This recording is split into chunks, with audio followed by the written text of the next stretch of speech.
MCD के जरिए जो गंदे गंदे नाले कर रहे हैं उनके ऊपर जो सीवेज ट्रीटमेंट प्लान है।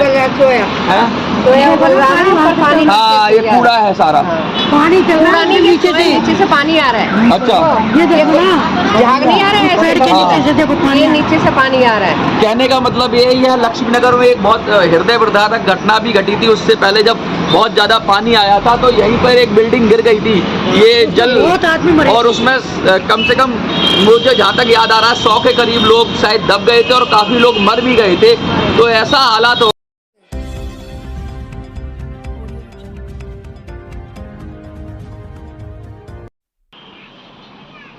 नमस्कार, आप देख रहे हैं मिनी संसद। मैं मनोज सुराजी। अभी हम खड़े हैं लक्ष्मीनगर के ललिता पार्क के ओवर ब्रिज पर। मैं बता दूं, मैं यहाँ किस लिए आया हूँ। मैं यहाँ इसलिए आया हूँ कि यमुना नदी पूरे उफान पर है। 1978 में जो यमुना ने जल स्तर को छुआ था, उसके समीप, उसके पास यमुना है। और जो 1978 की बाढ़ की यादें हैं, वो कहीं ऐसा ना हो फिर से ताज़ा हो जाए, जिसमें भयंकर दिल्ली के अंदर तबाही मची हुई थी। मैं आपको बता दूं, मेरे सीधे उल्टे हाथ की तरफ विकास मार्ग आएंगे और मेरे सीधे हाथ की तरफ ये यमुना ब्रिज से जो रास्ता जा रहा है, ये सीधा सीधा गीता कॉलोनी को जा रहा है। और इन दोनों के बीच जो मैं फुट ओवर ब्रिज पे खड़ा हूँ, वहाँ यमुना आ गई है। यमुना यहाँ से 1 किलोमीटर दूर बहती है लगभग, लेकिन आज मैं दिखाऊं आपको तो यमुना बिल्कुल जो पुस्ता है, जो मार्जिनल बांध है, उसके किनारे को टच कर रही है। 1 से 2 मीटर का फर्क है, 1 से 2 मीटर का फासला है। और ये बात आपको गौर करने योग्य है कि अगर 1-2 मीटर और जल स्तर बढ़ता है तो स्थिति बड़ी भयावह हो जाएगी। पूरा पूर्वी दिल्ली क्षेत्र, जिसमें शकरपुर, लक्ष्मीनगर, गीता कॉलोनी, गांधीनगर, प्रीत विहार, विश्वास नगर, पूरी, ये सब जमुना के करीब हैं। और इन सब के अंदर पड़पड़गंज, इन सब के अंदर मुश्किल बाढ़ जैसे हालात हो सकते हैं, घरों में पानी घुस सकता है और लाखों की आबादी यहाँ रहती है, वो पूरी तरह से इफेक्ट होगी। हमारे साथ कुछ लोग हैं, आइए हम उनसे बात करते हैं। क्या नाम है आपका सर? हम रामदास। रामदास जी, क्या लग रहा है आपको, ये स्थितियाँ विकराल भी हो रही हैं ऐसी? ये स्थितियाँ इसलिए विकराल हो रही हैं क्योंकि यमुना हमारी माँ है और हमको जो है कष्ट पा करके हमको कष्ट पा करके देखने पर यमुना जी क्रोधित हो गई।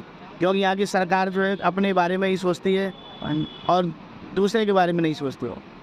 क्या लगता है आपको को आप तो बहुत सारा धार्मिक रूप से भी जुड़े हुए हैं, आध्यात्मिक रूप से भी जुड़े हुए हैं, बातें बहुत सारी करते हैं, कोई श्लोक भी आपके मन में रहता है, बहुत सारी चीज़ें रहती हैं जब कहते हैं, स्तुति करते हैं यमुना की।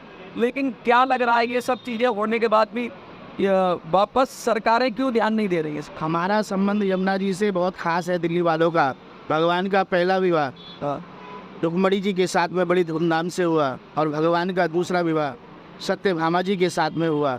भगवान का तीसरा विवाह श्री कृष्ण भगवान की बात कर रहे हैं, जाम्बती के साथ में बड़ी धूमधाम से हुआ। और भगवान का जो चौथा विवाह है वो इसी यमुना जी के साथ में दिल्ली के अंदर हुआ।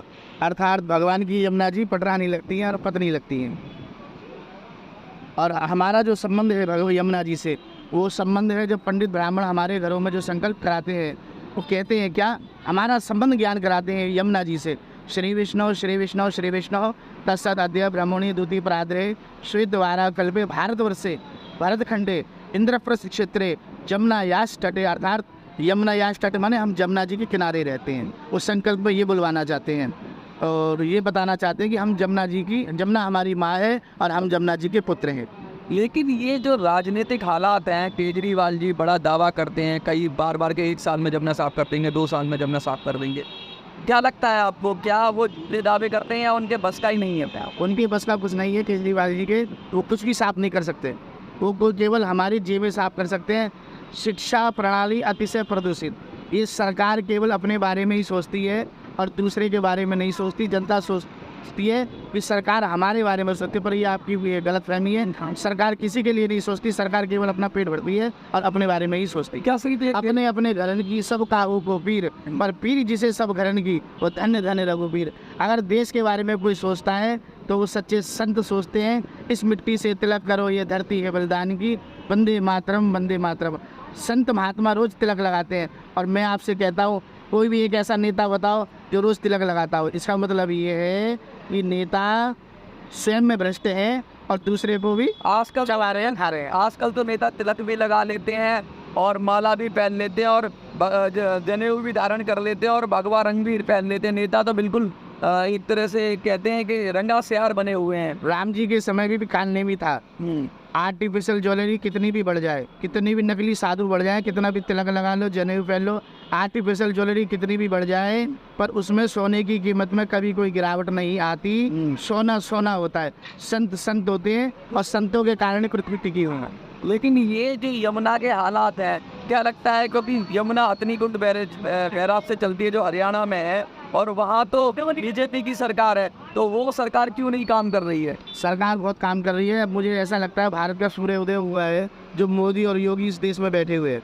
ये सूर्योदय है भारत। तो फिर मोदी और योगी के रहते हुए भी अगर यमुना एक स्टेट दिल्ली में तो बहती नहीं है, वो उत्तर प्रदेश में भी बहती है, आगरा में वो बहती है, आपका हरियाणा में भी, वहाँ तो बीजेपी की सरकार है, तो कहाँ गया वो सूर्य? क्या अस्त हो गया जैसे ये सूर्य अस्त हो रहा है, या फिर ये दिखावा मात्र है? क्या लगता है आपको? सूर्य कभी भी अस्त होता है, अपने समय पे होता है। पर जो कितनी भी लंबी रातों पर दिन तो आएगा, हमें बस इंतजार है। उन्होंने तो, मोदी जी ने कहा था, बनारस गए थे कि मुझे माँ गंगा ने बुलाया। यमुना की कौन सुनेगा? गंगा की तो सुन ली, गंगा के लिए बहुत सारा पैसा आया, सब चीज़ आई, इसके लिए यमुना के लिए एक्शन प्लान है, लेकिन गया कहाँ वो सब चीज़ें? क्या ऐसे ही यमुना तड़पती रहेगी? क्या लगता है आपको?